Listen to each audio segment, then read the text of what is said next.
ஆண்டவர் நமக்கு கொடுக்குற ஒரு வாக்குத்தத்தம். அப்போஸ்தலர் 27ஆம் அதிகாரம் 27ஆம் வசனம்.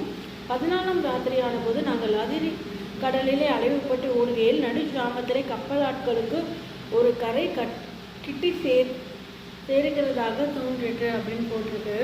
இங்கே பவுலை பற்றி நம்ம பார்க்குறோம். நமக்கு நல்லா தெரியும் இந்த யாத்திரை வேண்டாம் என்று பவுல் சொன்ன போது அவங்க வந்தாங்க. திரும்பவும் கொஞ்சம் தூரங்கள் போகும்போது அந்த படகுல வந்துட்டு புயல், அதனால படகு சேதம் பல இதில் அவங்க வந்து காற்றில் நமக்கு இதுக்கு முன்னாடி வந்து பவுலே சொல்லியிருக்காரு, நாங்கள் பழைய நாட்கள் இந்த கப்பல் பிரயாணத்தில் இருந்தோம் அப்படின்னு சொல்லியிருக்காரு. இப்படி வரும்போது பார்த்தா அந்த இடத்துல நிறைய தப்புவோம் என்று பிழைப்போம் என்ற நம்பிக்கை கூட இல்லாத அளவுக்கு அவங்க போகிற சூழ்நிலைகள் வந்த போது இவங்களுக்கு ஆனால் ஆண்டவர் வந்து இவங்களுக்கு ஒரு வார்த்தை கொடுத்துருந்தாரு, நீ பயப்படாத, அந்த கப்பல் சேதத்தில் இதுதான் வருமே தவிர பிராணம் சேதம் வராது அப்படின்னு சொல்லி நம்ம வாக்கு பண்ணியிருந்ததுனால பவுல் எழுந்து சொல்கிறாரு, அவர் இருக்கிறவங்களாம் சாப்பிடுங்க. அதுக்கப்புறம் பார்த்து அது நடுவில் சொல்கிறாங்க 27ஆம் வசனத்தில் 14ஆம் ராத்திரி ஆன போது அந்த கடலில் அழிவுபட்டு ஒடுகையில் ரொம்ப அப்படி படகு வந்து அப்படியே தடுமாறுது,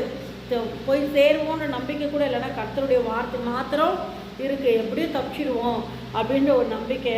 அவங்க சொல்கிறாங்க நடு சாமத்தில் கப்பல் ஆட்களுக்கு ஒரு கரை கிட்டி சேர்க்கிறதாக தோன்றிட்டு ஒரு ஒரு கரை சேர்ந்துருவோம், கிட்ட வந்துடுவோம் அப்படின்னு சொல்லி அந்த இடத்துல கப்பல் ஆட்கள் தோன்றிட்டுன்னு சொல்லி அதுக்கப்புறம் நம்ம பார்க்குறோம் அவங்க ஒரு கரையில் மெலித்தா தீவில் போய் சேர்ந்து அங்கேருந்து அங்கே கர்த்தர் சில காரியங்களை வந்து பவுலை கொண்டு செல்ல நிறைவேற்றி அவங்க எங்கே போய் சேரணுமோ ரூமில் கர்த்தர் நிற்க வைத்தார்.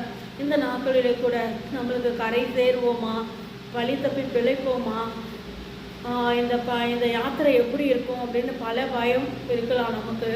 நான் விசுவாசிக்கிறேன் 2025 நம்ம இது பண்ணி போயிட்டுருக்கோம். கண்டிப்பாக ஆண்டவர் மறுக்கரையில் நிறுத்துவார், கர்த்தருடைய நாமம் மகிமை பெறும், எல்லா புயலும் அடங்கும், என்ன இது வந்தாலும் பிராணம் செய்தாதபடிக்கு மறுக்கரை கண்டிப்பாக ஆண்டவர் கொண்டு போவார். ஏன்னா கர்த்தர் நம்மை குறித்து ஒரு திட்டம் வைத்திருப்பார்னா அது நிறைவேற வரையும் யாருமே எதுவுமே செய்யவே முடியாது. ஆமென்.